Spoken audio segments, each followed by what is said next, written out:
MBS, welcome back to the Mindset Advantage podcast. I've been looking forward to this conversation for a long time. I was saying off air that the conversation we had a couple years ago was one of the most impactful conversations that I've ever had, not only for my audience and for the show, but for me personally. It was just a huge Mm. launching point, and I'm just so darn grateful for you and the content that you put out and for you to come back on the show. You're truly somebody I look up to and somebody that's just done a monumental shift in my career.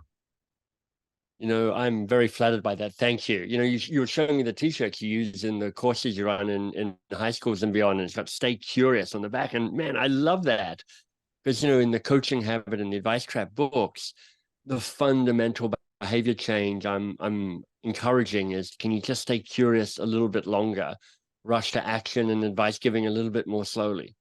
There's nothing wrong with advice when it's the right moment for it. But if you can stay curious longer, magic happens. And the fact that you're waving the flag and wearing the t-shirt literally and metaphorically is perfect. So thank you. It's nice to be back.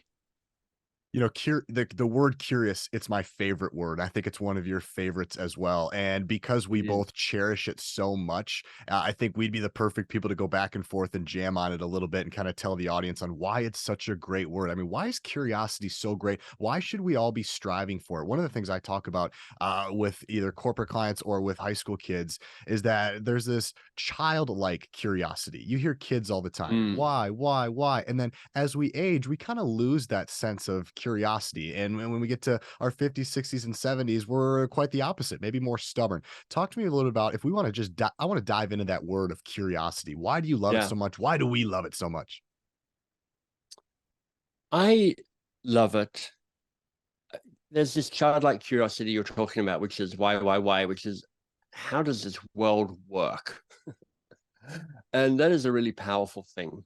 But I think as you become a teenager, becoming a young adult, the power of curiosity becomes, how do I get across over myself and over to that other person?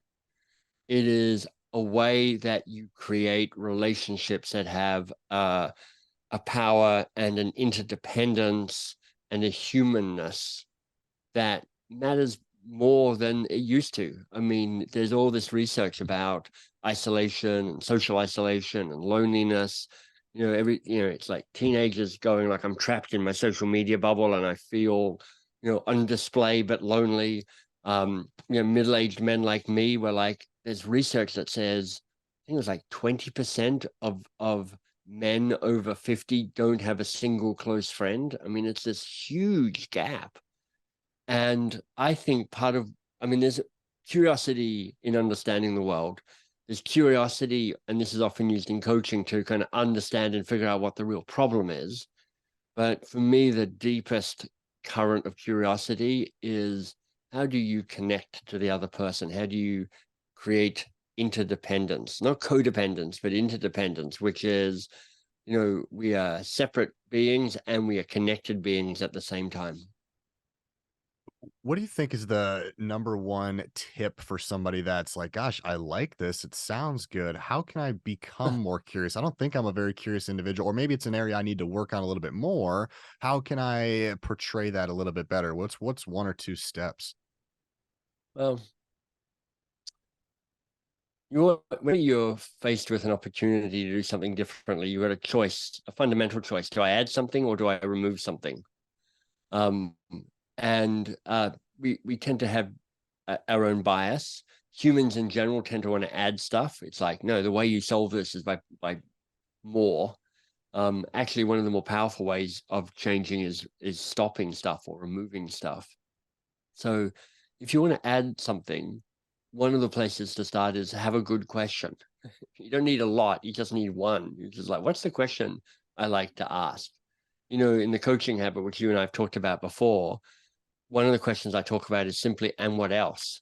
Because it helps keep a conversation stay curious longer.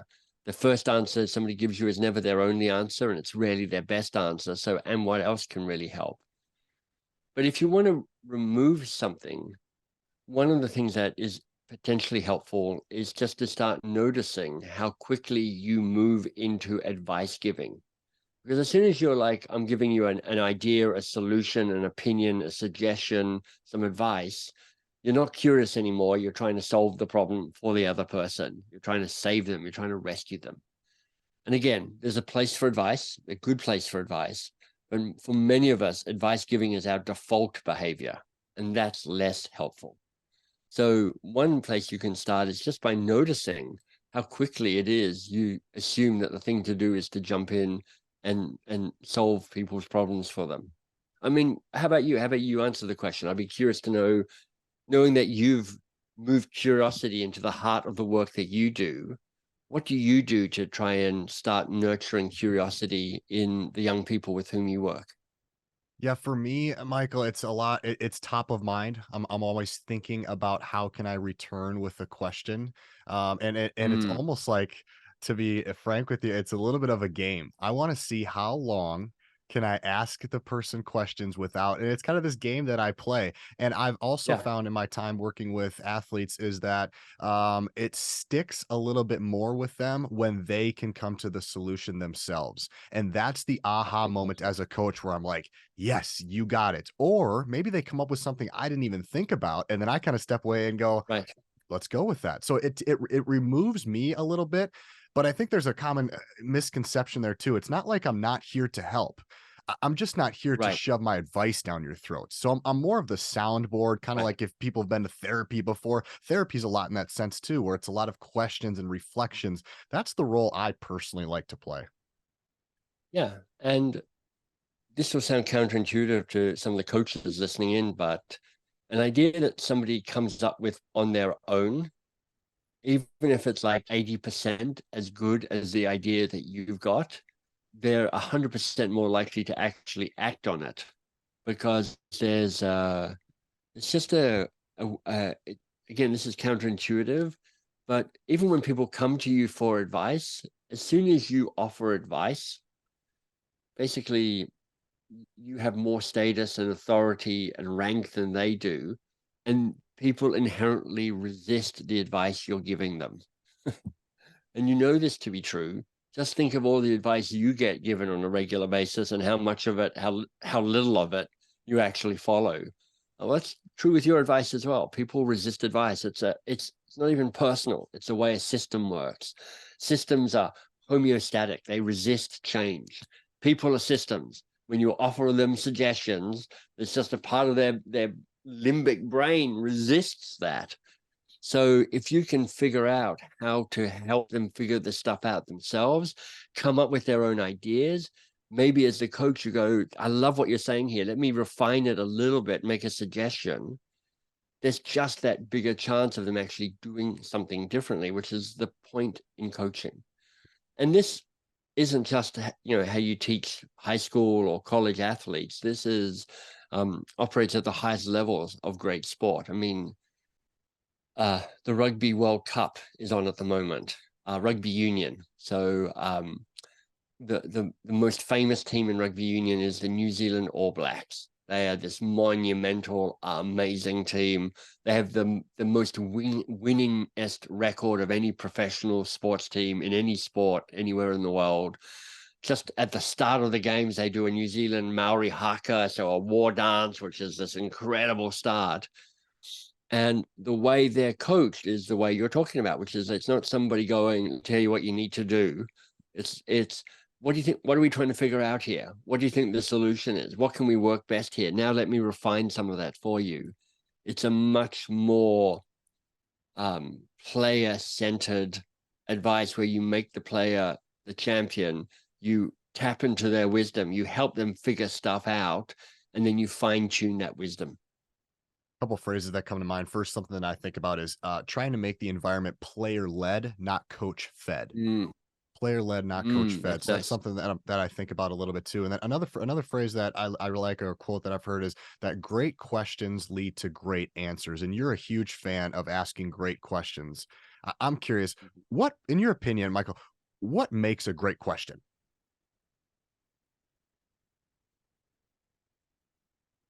Well,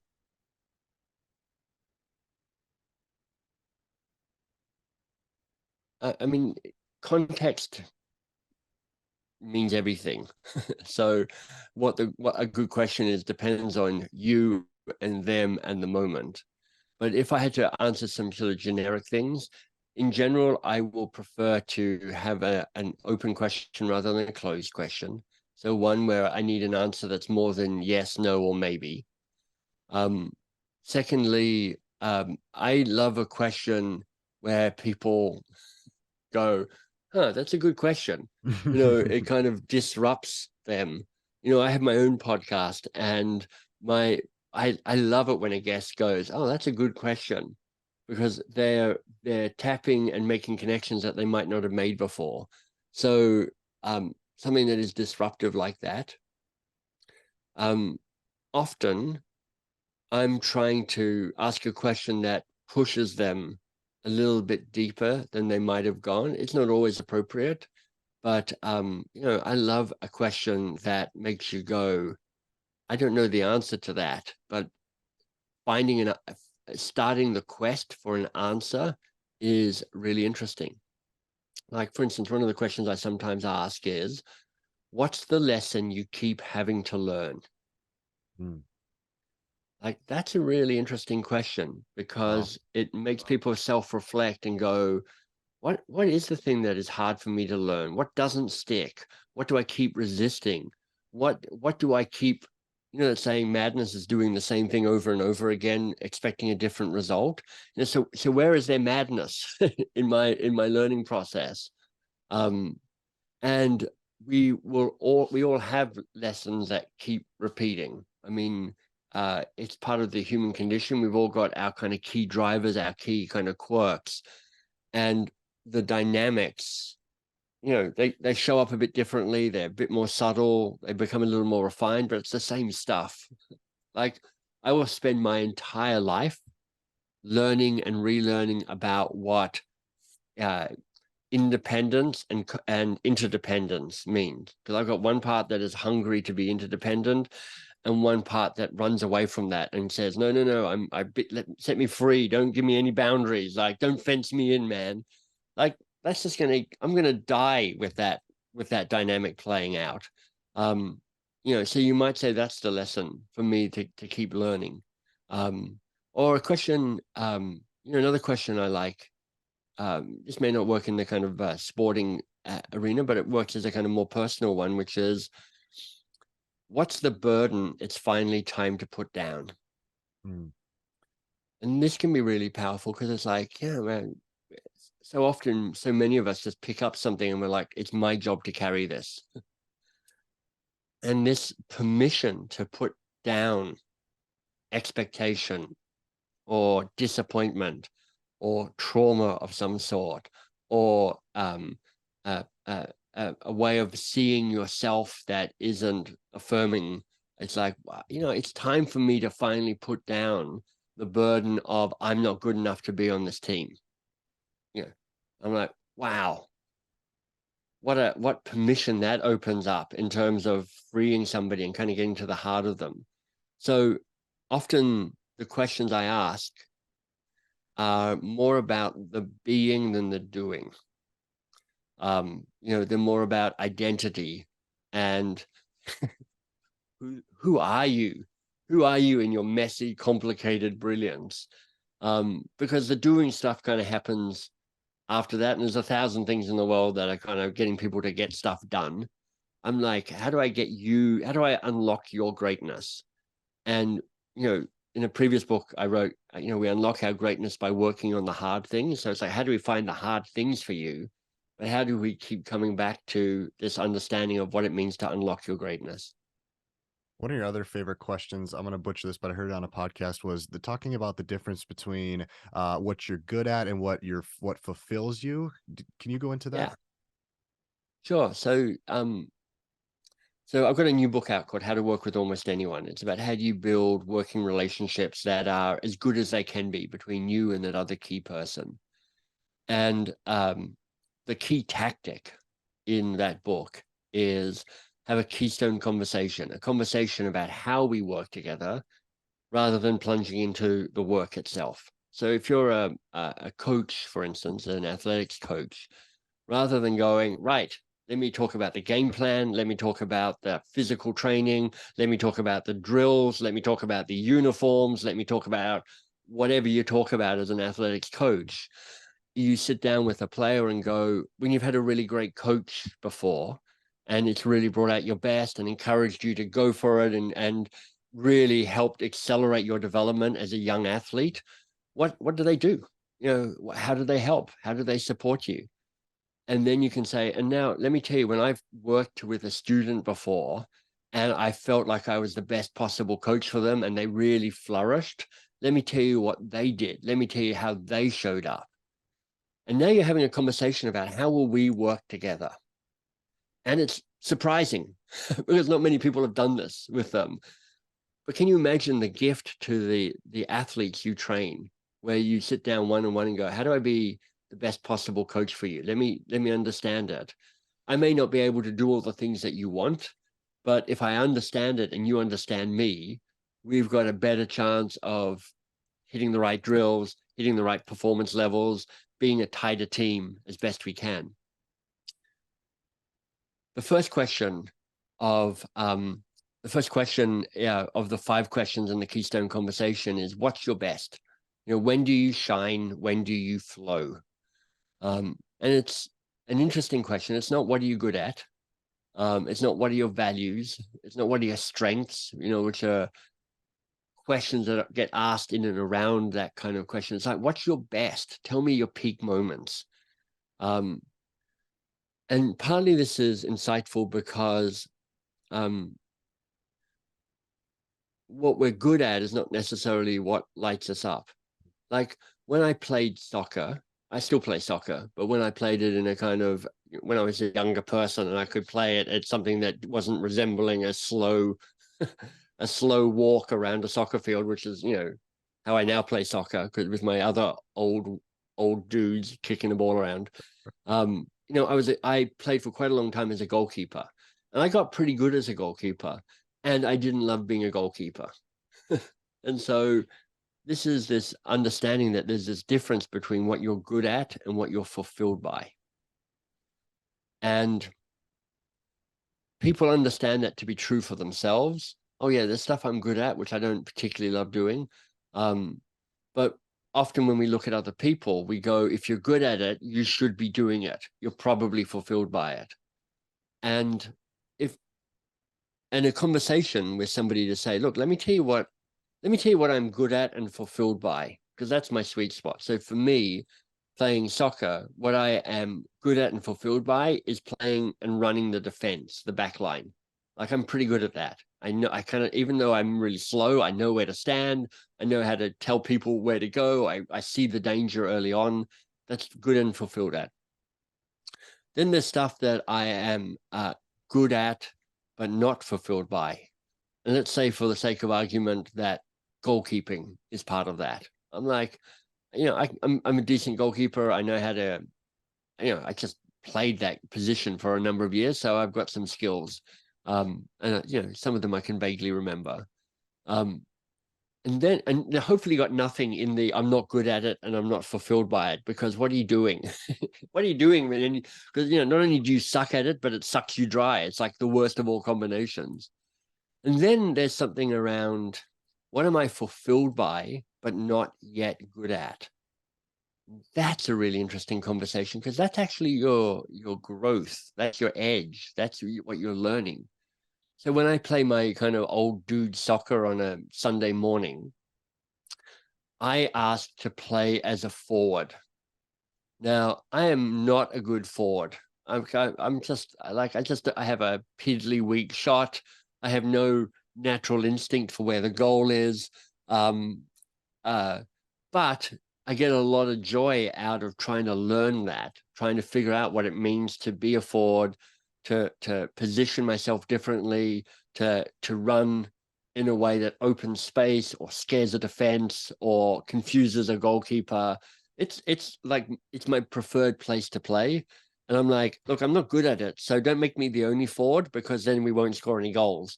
But let me be a forward and let me contribute there and help me grow like that. And so when we're setting up the teams, not always, but often I get put in that position, because we're having a kind of conversation on what's the difference between good at and fulfilled by.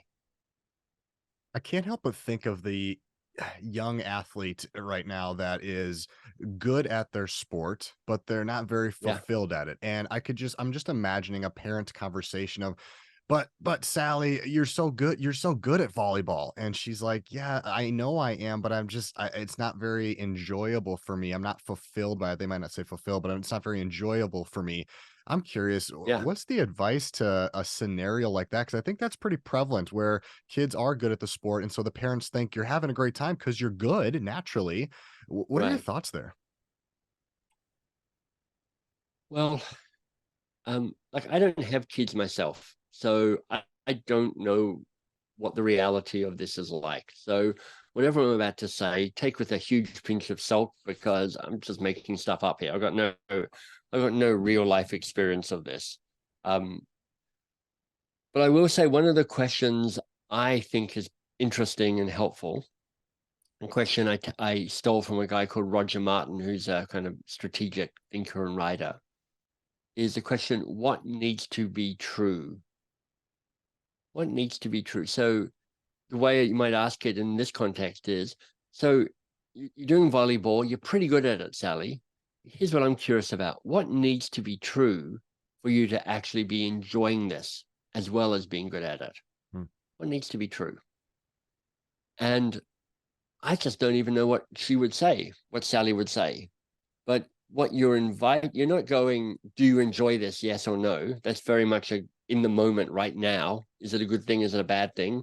And it's influenced by who my coach is at the moment, whether we've run a winning streak or a losing streak, whether you're in a feud with one of the people on your team and you're excluded, or she's a cow or whatever. There's all sorts of reasons why she might not be enjoying it, which you may not really know or understand. What needs to be true for you to feel fulfilled or to enjoy this moves you into the future and says, let's say you are fulfilled and enjoying this. What's happened? What's different? What's the same? What's changed? And it allows the other person to A, see an opportunity of fulfillment, and B, then kind of work backwards from there to go, all right, what do I need to put into place? I need to be on a different team from Monica because I hate Monica. I need to move from I don't know what the positions are in volleyball, a spikery person rather than a setting person, if that's the language. I don't know. I need to stop wearing a blue uniform because honestly, blue is the worst color on me, and I look washed out and ugly. And I need to be on a red team because red is definitely my color. Who knows? But it opens up an opportunity about possibilities rather than the very binary. Are you enjoying this? Yes, no. I love it. So I what's don't your know. Yeah, best? you No, you go ahead. you you you know this world more than I do. Does that sound useful or does that sound fanciful and kind of like Michael, you're in a fantasy there? No, I think it's super useful because it's getting away from the yes or no, and I think that's the most important. I mean, that's what we're trying to get after this whole generically is get rid of the yes no and really dive into. It really doesn't. I mean, it does matter, but it doesn't matter what the question is. Just try to get them talking a little bit more and trying to reflect on what are some other options. I think at the basic level, Yeah. that's probably what we're looking at. And if you're a teacher or a coach, my guess is that you're desperate to help. Um, and part of your job is to self-manage that desperation.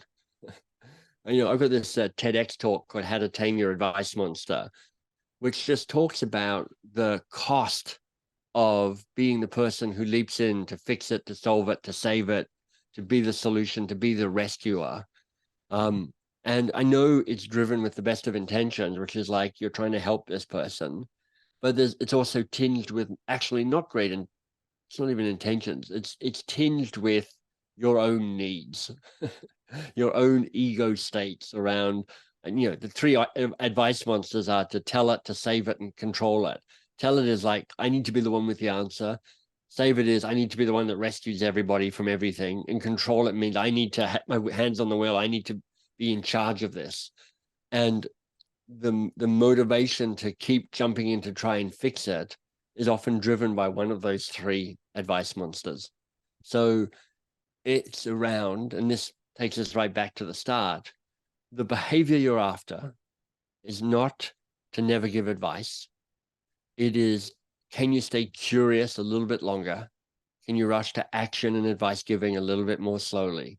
Because if you can just wait a minute or 2 minutes, or heavens forbid, 5 minutes before you actually come up with the answer or you add to the conversation, everything changes. The sense of empowerment, the sense of people being seen and heard and encouraged and acknowledged, all of that shifts in a really powerful way. That's awesome. Let's keep going here. So we're talking about how to work with almost anyone. Michael Bungay Stannier's brand new book. We went through the first amplify question. What's your best? Can we talk about questions 2 and 3 that kind of go together, don't they? Sure, they do.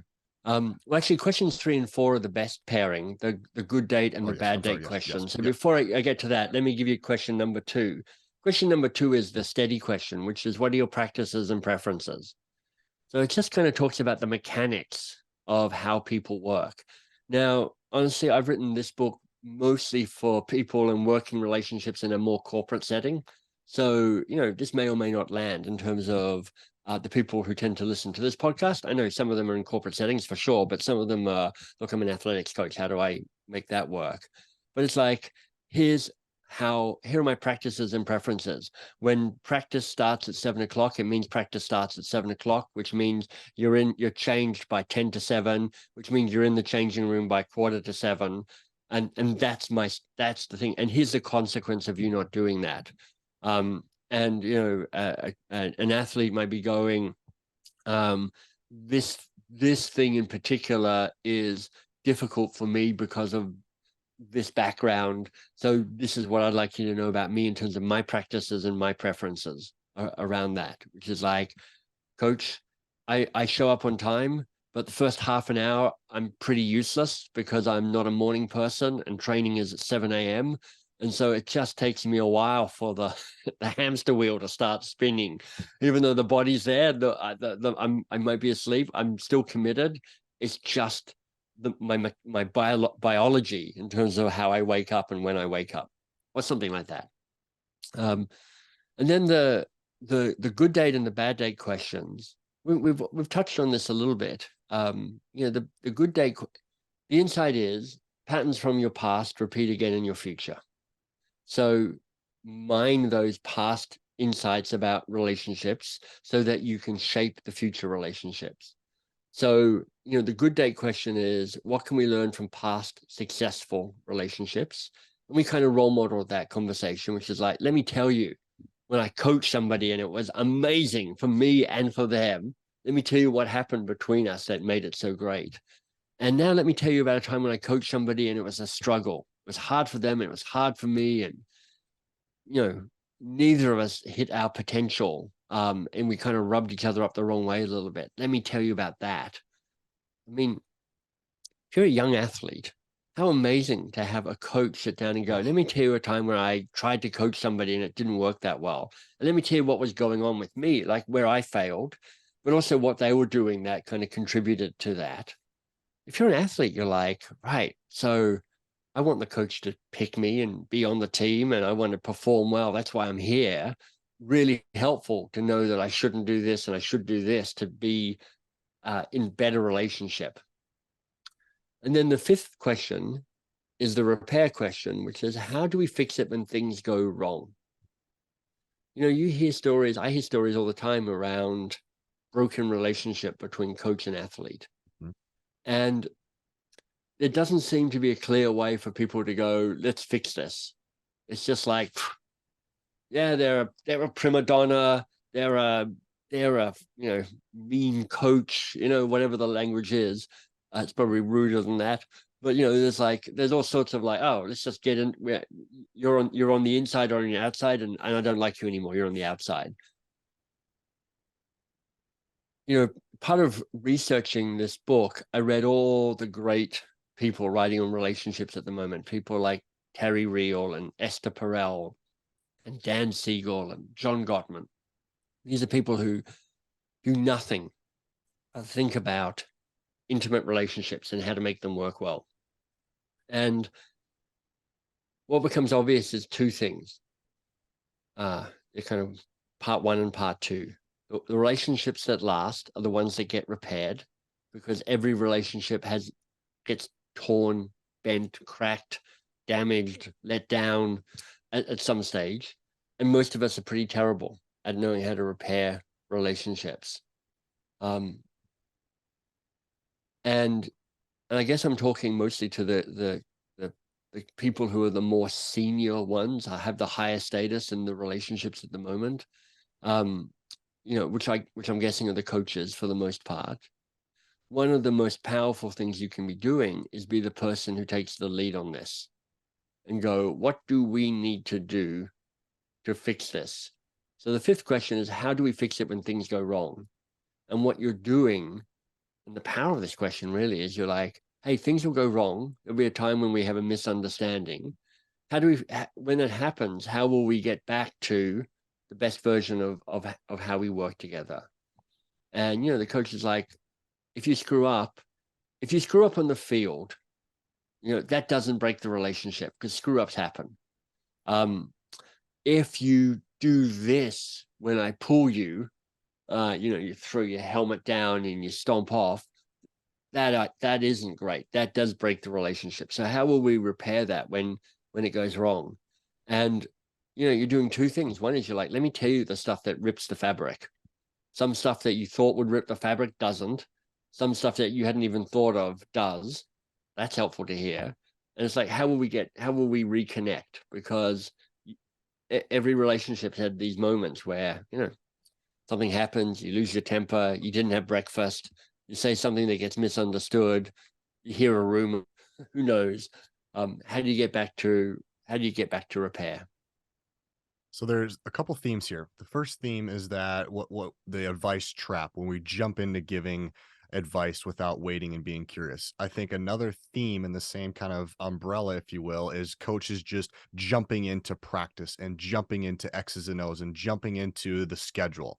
Where what we're trying to Right, do here, if I'm seeing these two things, is take a step back and talk about some of the things that are not having to do with the on the field X's and O's. And as coaches, I think what right, happens is most coaches are trained on how to coach. And when I say coach in air quotes, I mean coach the game on the field. They're not necessarily right, coached or nuanced, or maybe they think they don't have time to go through some of these questions. But these questions are what's going to set you up for success, because like you said, shit's gonna hit the fan at some point, right? It's inevitable. Even if you have a perfect season, there's gonna be some drama or right. something that unfolds. So talk to me a little bit about Yeah, the importance of, I'm thinking of the coach maybe that's out there like, I don't, that's not what I get paid to do. I get paid to coach on the field, and this is what I know.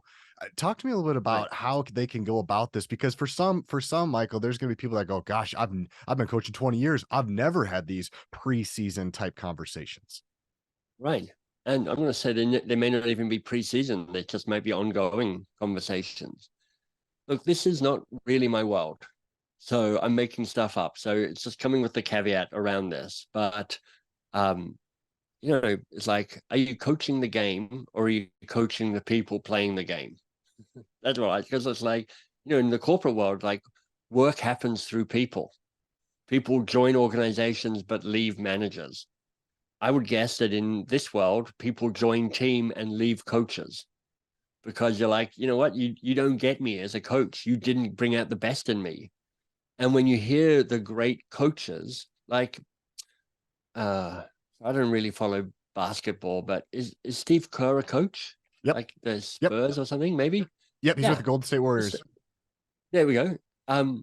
When you read about his approach to coaching, it's like he coaches people. He brings out the best in his people, and he doesn't ignore the X's and the O's. But he's like, I've got a bunch of really smart people who know a lot about basketball and X's and O's already. They don't need a whole lot of work around that. We're refining and figuring out the tactics together. My job is to go, how do I keep you bringing your best? How do I keep your confidence high? How do I get you through the lulls and the disappointments and the confusions? How do I help you be as in sync with your teammates as possible, because we've all heard the stories of like, yeah, they're like team of superstars and they all hated each other. So they're five prima donnas, that doesn't work as a team. There's all sorts of stories of like, we recruited all these brilliant people and it was a disastrous season because everyone's like, I'm the most important person. So I think it's just a little naive to go, all I need to do is worry about the X's and O's. These aren't even real people. They're just kind of pawns that I move around my chessboard to win the games. I'm like, can you do that now? And then there's another level which perhaps what resonates with some of the folks listening in, which is, what if your job, your real job, was to make these young people the best versions of themselves? There's the job of winning the game. And I know you as a coach, you're like, your job security depends on having some sort of win-loss record. But what if you said to yourself, my job is to set these people up to be the best version of themselves that they can be. And sport is one of those places where there's opportunities for that growth, where people get to learn about themselves, learn about interdependence, learn about relationships that work, learn about loss, learn about success and how to manage those two imposters. What if that was your job? And then you're like, then it's all about how do you, this is not gender language, right? But it's like, man management is everything, isn't it? I mean, there's this, the new documentary about Beckham on Netflix at the moment, the English soccer player. And you hear Alex Ferguson, the coach, and he's like, he obviously had a brilliant football mind around X's and O's, and it was about the players. And then if you want the kind of nicer, gentler version of that, you just go watch Ted Lasso, of course, because it's like this is basically, we should come up with a TV program about an American coach coming to coach a British soccer team. And I think it's got potential. So I'm kind of going all Ted Lasso on people's here, but I'm going Ted Lasso in a way of saying, look, you don't have to grow a mustache and use folksy metaphors that make no sense. You don't have to learn the offside rule, but you do have to learn about what does it take for me to bring out the best in the people who I coach. And that is often a human relationship, not a diagram on a whiteboard. Sounds like I don't know. Tell me, DJ, how much of this is landing for you? What are you finding useful in all of this? No, you're doing great, man. You keep saying that you don't know this world well, and then you crush every single answer. So I don't I don't believe you that you don't know the sports world well. I think what you're saying, and I think the principle to take away for coaches out there is to coach the person over the player. How do you think that Right. lands? Well, I think I'm going to make up a model here. There's the game, there's the person, and then the thing that joins them is the player. And the player is both the human and the player is both the game. And your job is to find the right balance between those elements. In the corporate world, what often happens is the game gets all the attention. Where I think it gets interesting is if you can bring the player and the focus on the player, because that is both the game and the human. So, in the Coaching Habit book, one of the great questions is the focus question. It's like, what's the real challenge here for you? And the nuance in that question is the two words at the end, for you. What's the real challenge is a question about X and O's. What's the real challenge here for you is a question about the player. And, when you go, so what's the challenge here for you around this play? It's often not, I don't understand the X and O's. It's like, I'm anxious about my opposition because when we played them 6 weeks ago, I got crushed by that person. It's I've lost faith in the guy beside me and the role that they play. It's I've had a fight with her, and so I don't want to pass the ball to her because we hate each other at the moment. There's other stuff that's going on there. So I think it is about coaching the player, and you recognize that the player is human and they're in a game, and it's about keep coming back to the player. And I think most managers, and I'm going to use that as a term that you can interchange with coaches, but I don't know the coaching world so well, but it's true with leadership and managers. Most managers and leaders they keep thinking it's about the game. It's about the players. Very I well don't know. I said. made that up. Does that land for you? It didn't sound made up, man. That was phenomenal. So I'm thinking of the coaches out there. I think the Keystone conversation, Michael, I think is perfect for preseason. Let's set up Yeah. the boundaries and let's set up these guardrails before we start get going. Because when the season Yes. starts, things are moving really quick and there's not a lot of time to have these conversations. We should have them and make the Yeah. time, but the time is just less because we're practicing. So I think where I see a lot of value in this and what I'm going to start using this with the coaches that I work with is having these conversations before the season starts. So hey, what do you guys Yeah. prefer for how long we practice and what type of practice are Right. you guys, what works for you? And then, hey, tell me a little bit about, this is my first year coaching you guys.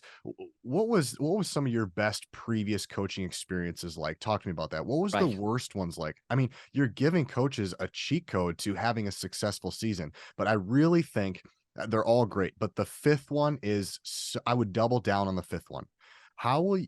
we That's gonna interesting. fix things? Absolutely. How are we gonna fix things? What's the process like when things go wrong? If the coach can stand in front of the team meeting room and say that to the kids, wow, does that Yeah. really put a shift into we're talking about making sure the environment is player led, not coach fed. It's really up to you Right. guys sitting here. What do you guys want to do when we have a problem? Is it a hands-on meeting? Is Right. it, do you want to talk to me privately? What's the process like? Let's set that up Love that. beforehand because it's gonna happen at some point. So I love in my line of work, I love the fifth one. Here's my facilitator suggestion around that. Part of the challenge when you stand up in front of a team in a team room and you go, how will you fix it when things go wrong? There's a high likelihood you're going to get a stunned silence because the team's like, what's he talking about? And I don't want to go first because what if I say something stupid and like I get reamed out for it or something. So you got to find a way of making it safe. The three attributes of a best possible relationship. It needs to be safe and vital and repairable. Meaning, first of all, a BPR, best possible relationship. Not every relationship has to be brilliant. It just has to be the best version that it can be between you and that person. So sometimes you're like, how do I make the bad ones less bad, more bearable? So I was doing that. I might ask that in front of the team, but what I would do is so what I want you to do is just turn to the person next to you and have a chat around what your ideas are around what should we do it when something feels a bit broken. What are our options? I'd like you to come up with 3 ideas. I'm going to give you 5 minutes to have that conversation. And it was like, okay. And now it's me talking to DJ. And so that feels safe. I can test out my answers. We can kind of go, what are you hearing from other people? There's a kind of a safer way to practice. Um, and then and then you're like, great. So you've had a chance to chat. Um, I'd love to hear from each of the pairs around the idea that they like best. There's probably going to be some repetition, and that's totally fine. In fact, that's useful. So don't worry about it if somebody else has had your idea. But let's throw out some options. I'm really curious that word again. I'm really curious to hear what would be most helpful for you all. And now you've got a process that feels what you're showing as the coach is this commitment to psychological safety. I love that. That's great. That's a great tactical skill. It's kind of like the think, pair, share. Think of it, pair up, share, and then we'll debrief it. That's right. And you're constantly, as a facilitator, being conscious of power and status and authority in the room. Talk to And me as more a about that. coach, well, as a coach, you will have the status, you will have the authority. So part of what you're trying to do, actually, let me start this again. I'm going to do a little bit of teaching around this, if that's okay, DJ. This is, again, from the Coaching Habit book. It talks about the neuroscience of influence, the neuroscience of psychological safety, actually. And so the starting point for everybody to realize is everybody's brain, 5 times a second at an unconscious level, is saying to themselves, is it safe here or is it dangerous? Safe or dangerous, safe or dangerous, safe or dangerous, safe or dangerous. Because just on a survival level, for tens of thousands of years, our little amygdala, lizard brain, is like, my job is to keep you alive. I'm constantly scanning the environment to make sure it is safe. Because if it's dangerous, I'm going to get you out of here. Or even if I kind of half think it's dangerous, I'm going to get you out of it. I've got a strong bias towards keeping you safe. So on balance, I'm going to assume it's dangerous. So your job as a coach is to go, how do I keep making this feel safe? So everybody's brain is going, it's safe here. Because when I'm safe, I can lean in, I can listen, I can hear, I can deal with ambiguity, I can be a braver, better version of myself. So how do you make it safe? Well, I use the acronym TERA, T-E-R-A, for the 4 drivers of safety. And that stands for tribe, expectation, rank, and autonomy. Tribe, expectation, rank, and autonomy. So quickly, with tribe, the brain is asking, are you with me or are you against me? So anything you can do to make it feel like it's you together with a group makes people feel safe. So a bunch of stuff happens naturally in a team situation. Everybody's wearing the same uniform. Everybody sits down.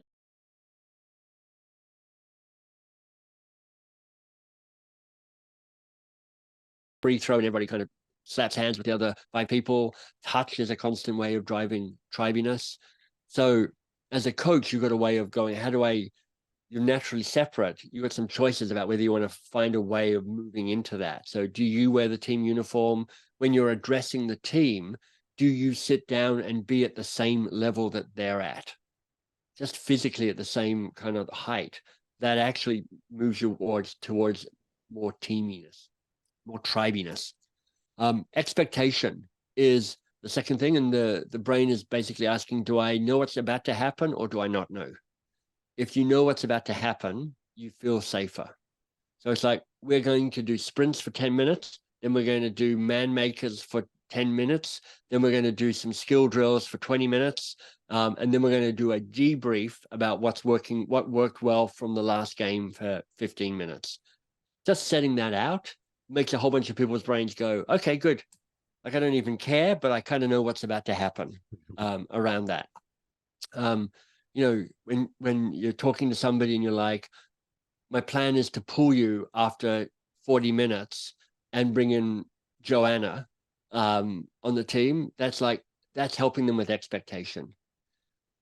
Rank, the brain is going, are you more or less important than me? So obviously as a coach, you've got rank. Everybody is lower than you. So you've got this delicate dance to play around how you play with that. Because one of the best ways of making safety is to raise other people's rank. Now, you don't want to give up all authority, obviously, because then you stop being an effective coach. But there's probably a way of giving up more than you realize. And in fact, and this comes back to right where we started, DJ, which is around curiosity, asking questions is one of the most powerful ways of raising rank. You know, when you're saying to somebody, hey, tell me about a time when you were really well coached. Let me tell you about a time when I was a really great coach. That is raising their rank. When you're like, have a conversation with the person next to you about what we do when things go wrong, you're like, oh, they care about my opinion. That is raising their rank. And then autonomy is the brain is saying, do I have any say in this? Or are you making all the decisions for me? So, you know, little things like, okay, we've got 5 things we need to cover off in training today. We've got sprints, we've got weights, we've got tape review, Is that a thing? Might be a thing. I think I heard that once. Tape review, and then some other things. We need to do the tape review at the end, but do we want to start with sprints or do we want to start with weights? We'll just do a show of hands in the room and we'll go with the majority. Who wants sprints? Who wants weights? Oh, it's weights. Brilliant. Okay, so we'll do that. And now you're giving the room autonomy. And it's just these, as a facilitator, I'm going, what are the choices I can give them, knowing that I'm making the big choices? I'm making, it's like, we're going to start at 7, we're going to finish at 8:30. That's my choice. We're going to do the tape review at the end. That's my choice. We're going to do this at the start. That's my choice. Oh, but I can give them some choices around that. Man, that's So great. That's really good. Keep yeah, going. so Keep all going. of that is about ongoing little things that keep creating psychological safety, tribe expectation, rank, and autonomy. And what you're doing then is you're creating engagement. And when you've got engagement, you're getting the best of the people. Man, that is so good. But as the coach, you also have to be okay with being more of a facilitator. Sometimes the coach, they like to have control. They like to give Yeah. advice. They like to be these people where it's like, I hate to say the word power trip, but it's kind of like they like that. They like to be in that mode. But I think you and I would agree that the best coaches out there can ride that line or be in the spectrum of not all one way, not all the other. Because if you're all the other way too, you're going to get run over, right? If, hey, it's whatever you guys want to Yeah. do today, I don't really care, right? And if you're on the other side, you're going to No, lose that some doesn't work. athletes. Right. So there's a Yeah. spectrum here. But talk to me about, what do you think about that? Is there some, am I making sense on there's some coaches that just love to have control? Yeah, for sure. Uh, I would point people to an article by a guy called Daniel Goleman. Daniel Goleman kind of popularized the idea of emotional intelligence. And he wrote an article for the Harvard Business Review, like year 2000. So quite a while ago, but it really holds up. It's called Leadership That Gets Results. And I think coaches will find this really interesting. What they found in this research was there are 6 different styles of leadership. There's directive. I'm just going to tell you what to do. There's democratic. I'm going to hear from you, and then we're going to vote. There's consultative. I'm going to hear from you, then I'm going to decide. There's coaching. And the key thing is to understand that great leaders know how to use all 6 styles because they are all appropriate at different times. And each one of them has pros and cons, risks and rewards. Typical leaders tend to use 1 or 2 or maybe 3. My bet is there's lots of coaches who are like, I've got 1 or 2 styles of leadership. And my guess is for a lot of them, because this is the stereotype of the coach. It's like, it's the directive. Let me tell you what to do. I know stuff. You guys don't know stuff. Listen to me. Here's the whistle. And I'm like, there is a place for that, and the more you can expand your different leadership styles, and facilitative and coach like is often the one that is least utilized, even though it has such a big impact on engagement and impact. I think you then become a more nuanced coach, better at building the best version of the players that you have, not just as sports people, but as human beings. Love it. That's great. I want to close down with something in your book here. You talked about the 6 principles of maintenance, and they are Yeah. stay curious, stay vulnerable, stay kind, adjust always, repair often, reset as needed. I would Yeah. love to go through it if you don't mind to close this down. I'll read the first one because we've already talked about it, and then we can go on to the next one. So if you don't mind, I'll just read a little excerpt from your book. This is on page 125 of How to Work with Almost Anyone. So on stay curious, it's the theme of today. It's the theme of the show, really the theme of my life here. It says, whatever you think is going on, you're wrong. Not totally, but partially. Sure, you see some of the big picture, but you don't see all of it by any means. Full-hearted, genuine curiosity dispels the fog that ambiguity of frustration will bring. Curiosity helps you understand the situation more deeply because it gets you out of your own head. It helps you maintain connection by more deeply seeing and understanding what's up for the other person. And it helps you better see how you are contributing to the challenge at hand. Be open-minded. Is there anything you want to add there before we go to the next one? I think whoever wrote that was brilliant. I don't think there's anything else to add. The next one, so yeah, the next one is stay vulnerable. I'll let you go ahead before I read the excerpt. yeah. So the context for this is like, it's great if you have a keystone conversation. This conversation about how you work together. To your point, DJ, you don't have to go through all 5 questions. You could just go, let's have a conversation about like the good date question. Tell me about a time in the past when you were well coached. I'll tell you about a time when I was coached well. That might be all you need. That would in itself be a great conversation. You're a great champion of the repair question. So maybe it's those 2 questions. So now it's just it doesn't have to be a huge, big thing. You don't have to invite them into your office and lay them down on a couch or anything like that. You can just sit down and go, hey, let's just have a quick chat. I'm curious to know this about you. But our conversation doesn't fix it or solve it forever. It just sets the real magic is you give the 2 of you permission to keep talking about how is it going. That's the real magic here. You get answers in the short term, but you really go, we're both committed to this relationship. How's it going? And so maintenance is required. So the first 3 of those are kind of being statements, which is like, be open-minded, be open-handed, be open-hearted, which is, stay curious, share some of yourself, and assume the best in the other person. Like, be kind to the other person. They're probably trying their best. It may not look like that, but as the saying goes, be kind. Everybody's fighting a battle. So what does that look like for you? And then you get into the practical, the doing side of it, which is, adjust always. So you're constantly going, hey, DJ, how's this going for you? How are you working? How are you finding this coaching thing with me at the moment? Is this giving you what you want? Let me tell you how it's going for me right now. It's like, don't step over the little things, but constantly adjust and tweak. Then there's the repair often. And I just think that's a recognition that there's all sorts of reasons that relationships get just a little torn. And it can be just checking in. It's like, hey, DJ, I know when I said this thing, I just noticed a look on your face. I just want to check how you're doing with that. Are we good? Are you good? Are we good? Is there anything I need to say to make this feel better for you? There's a way that can be really powerful. If you're a player, imagine coming up to a coach and going, hey, coach, I know my attitude was off last week, and I just want to say apologies for that, and I'm going to bring my best this week. You will melt your coach's mind when you do that. And the coach will only think better of you for that. You're like, that's a level of maturity and accountability and responsibility that says you're a leader on this team, if you're willing to do that. And then occasionally you need a reset, which is like, this feels broken. So you've got a choice then, which is like, do I need to cut you? Or do we need to have a, come to Jesus conversation where we're like, this needs to change or this relationship ends.